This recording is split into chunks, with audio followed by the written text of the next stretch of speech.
top of the morning to ya.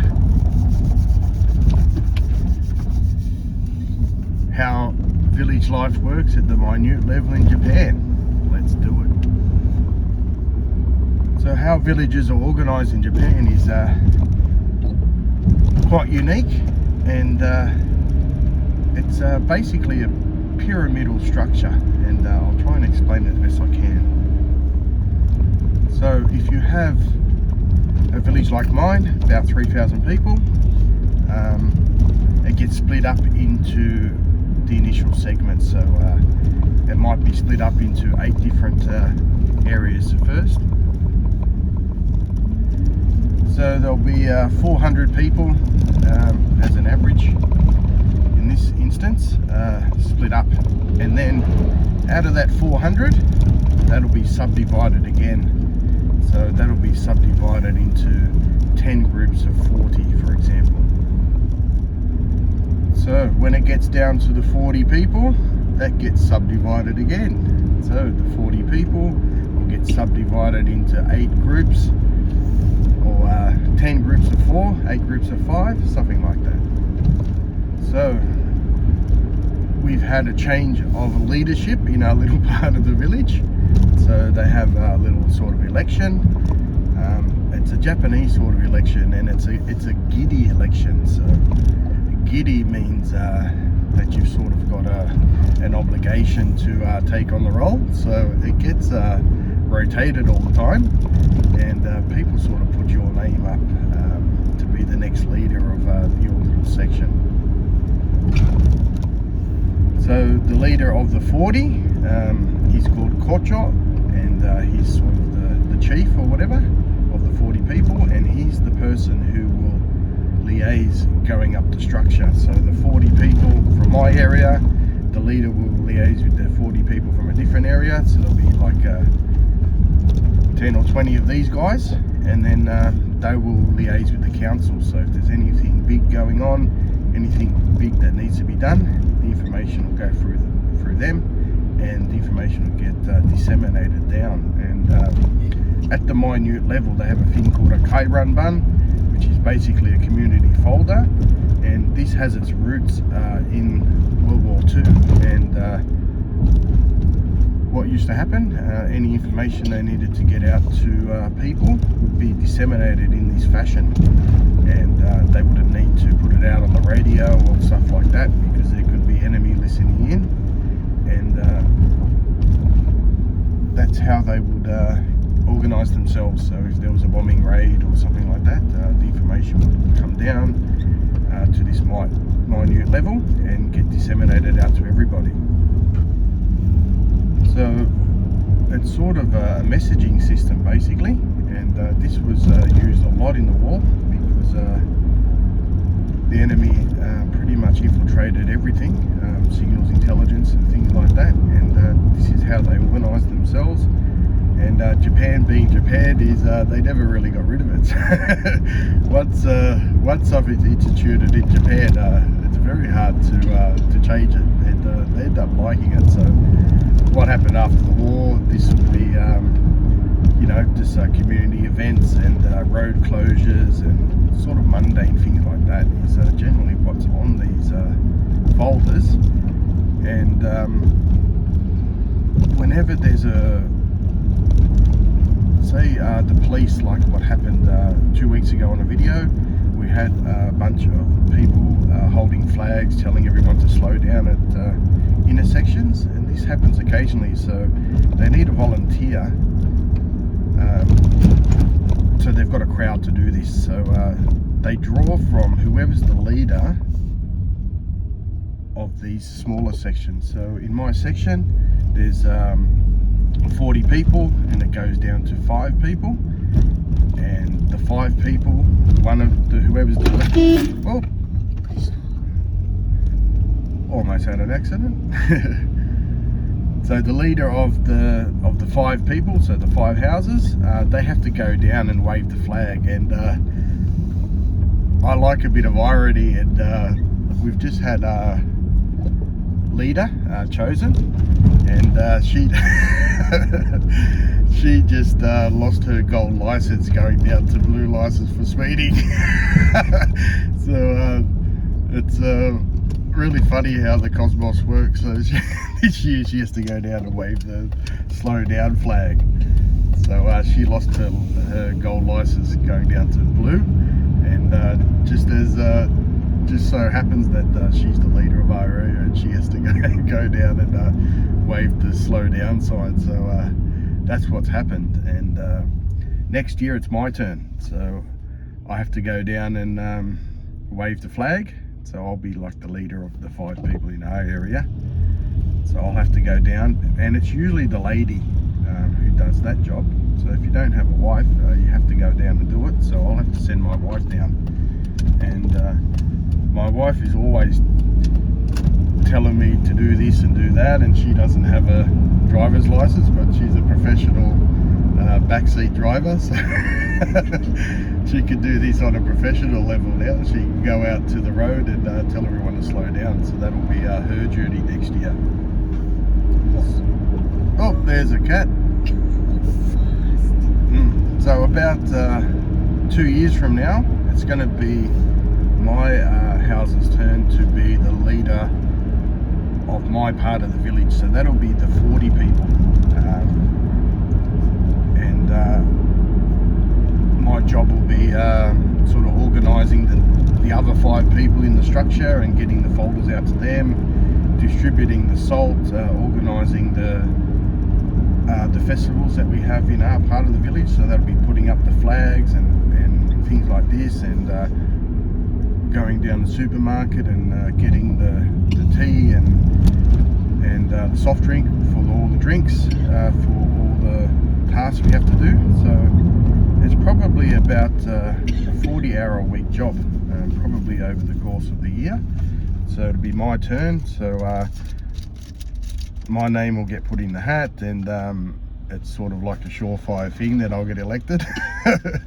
So that'll be my turn in about 2 years, I think, my wife said. So it doesn't matter if you don't speak Japanese perfectly well. Everybody knows what's happening, because the tasks are always the same every year. There's really no surprises. So you just got to organise the attendance records when people turn up for the tasks, and tick everybody off. And during the year there's about a dozen tasks that need to be performed. So a dozen Sundays you have to perform work for the community. So it's sort of averages about once a month. But there's 2 tasks that are mandatory that people have to do, and that's cleaning the sides of the road and the gutters, because that's a task that normally a council would perform, but we do it here. So there's 2 or 3 tasks that are mandatory, and if you don't come, you get fined $20. So at the end of the year, if you didn't go to 2 mandatory tasks, the community will ask you for $40. And it's not that they need the money, it's sort of an extra incentive to make sure that you don't miss that day, because that day is super important. So just a little bit of bookwork. Your Japanese doesn't have to be great. You've only got to stand up in front of everybody, call out their names, tell them what their tasks are and what their areas are, and that's it. So even for a foreigner, it's really not a big job, and for someone with even a basic level of Japanese, it can be done. So when you go to villages, you're going to be the leader at some stage, and these are the sort of tasks you need to perform. So this is generally true for all villages in Japan, but there are villages that are sort of going down in population, and they don't really do much community work. So depending where you are, you can get into these communities that are sort of way out there and declining, basically, and they've lost all that sort of togetherness and the culture around cleaning up the place. So it's not obligatory everywhere in Japan, but it is in most places. So these tasks are usually performed on a Sunday or a Saturday, so on a weekend. And what used to happen a lot is there used to be like a lot of maybe like barbecuing afterwards. So you would do the thing in the morning, and people would put on like a barbecue. So it'd be like the Japanese style barbecue. People would sit around and get drunk and whatever. But people are getting a lot older, and they're not drinking much, so that doesn't happen in my village anymore. But I've been told that was a thing.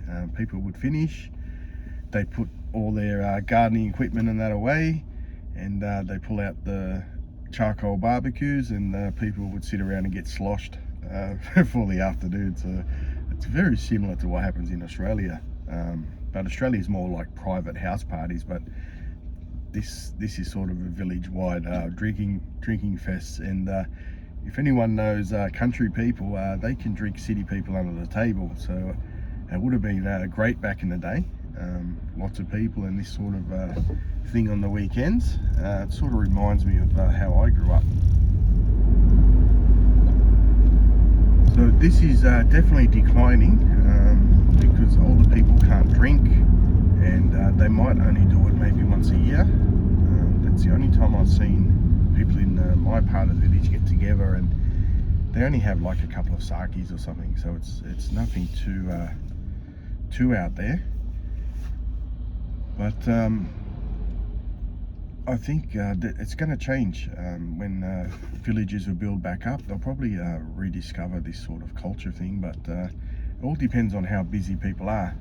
A lot of people are not working the traditional Monday to Friday like they used to, so a lot of people sort of get their days off now on a Monday or Tuesday, and the society's just changed, especially with this sort of casual and people holding down 2 or 3 part-time jobs instead of the traditional full-time job working for the one company. So this has changed Japan quite a lot, and also the country areas. So in a week or two's time, I'm going down to get my gold driving license. So I've had a perfect record for 5 years, and I'll be doing a video down at the motor centre picking up my gold driving license. And as I said before, I thought it was quite funny that our friend who lost their gold license has to go down and do the flag thing. Let's hope it doesn't happen to me.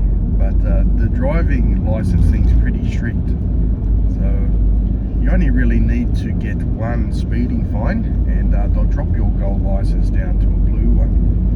So in Australia, that's not the case. They give you 12 points. So depending on the offence, they'll assign points to it. So if it's just a little bit of speeding, just over, it might be 2 points. But if it's way over, it might be 6 points or something. So you get like at least 2 or 3 chances to not get penalised. But when you hold a gold license in Japan, they don't give you any leeway at all, which I find a bit strange. I think if you're a gold license holder, you should at least get 1 chance to keep it, but that's not the case. So anyway, let's hope I hold on to my gold license for a while.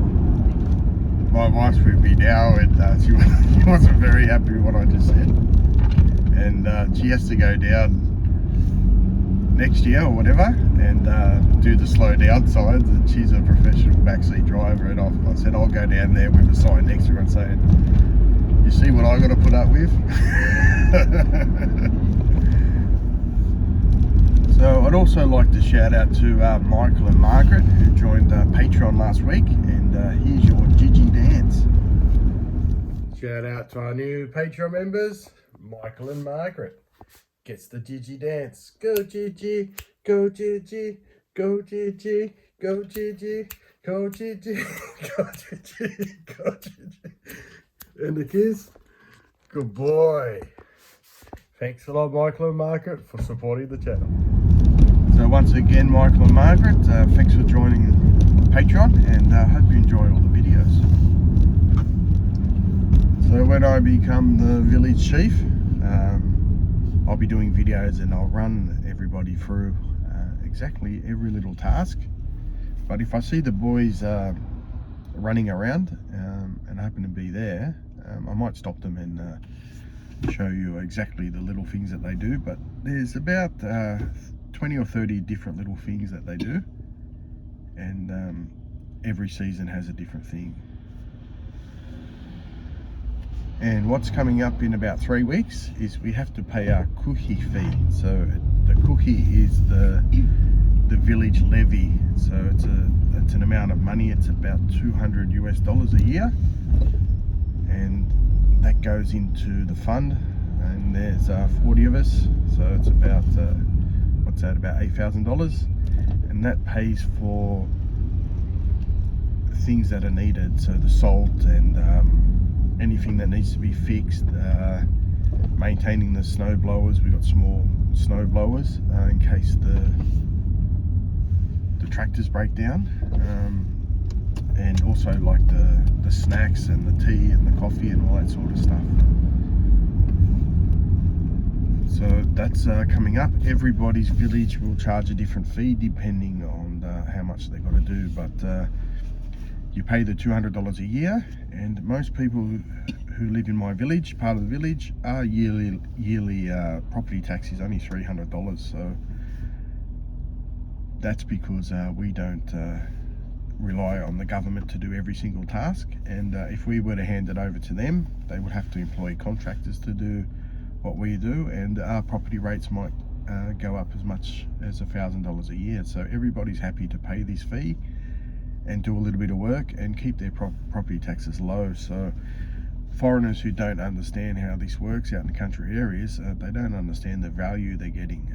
They look at things as, I have to do this or I have to do that, but actually, if you were to break down the amount of hours you have to work in the community and the money you'd save, you're actually getting paid very well to do what you're doing, apart from getting all the social interaction with everybody in the village. But that's how the kuhi works, and if you're interested in that, just search through my channel, and the kuhi is written K-U-H-I, so that'll give you a really good understanding of how it works. So my wife was just telling me now about the kuhi as well. There's some areas where they don't pay the kuhi, and they don't pay the extra property tax because they're sort of areas sort of maybe slated to not exist probably in 50 years or whatever. And what happens is you get all weeds and overgrown trees and stuff sort of hanging across the road. And if you've got like a nice car, you can get a scratch. So there's people who don't want to pay these fees, and most of the time it doesn't work out to their advantage anyway. So lots of people are driving their cars on really bad roads that are overgrown with weeds, and it probably costs them just on their car, just in scratches and potholes and all that sort of stuff, probably costs them more than what the kuhi would cost. But also once you have a community that doesn't pay the kuhi, everything starts to look shabby and it looks really horrible, and that exacerbates the decline, and people don't want to buy into areas that look like trash. So once you're looking for a house, you really need to know if they're paying kuhi or not, and if they're not paying kuhi, you really should just move on to the next place, because that place is it's just not gonna, it's just got no future. The community's finished. There's no togetherness, there's no sort of community spirit, and you don't really want to live there unless you're a hermit. If you're sort of a hermit type, that might actually be a benefit to you. But for most people who want to come to Japan and sort of want to get involved or whatever, find out how much the kuhi is, and if they've got a kuhi and it's, you know, a few $100, it's actually a good thing. It means that you're in an area where people care. So that's another tip for buying a house. So anyway, I've got to go and get some stuff for the cafe. I'll be open tomorrow. I'm short of a few things, but if you've got any questions about the community thing and whatever, just put them down in the comments. And as always, hope you like the video.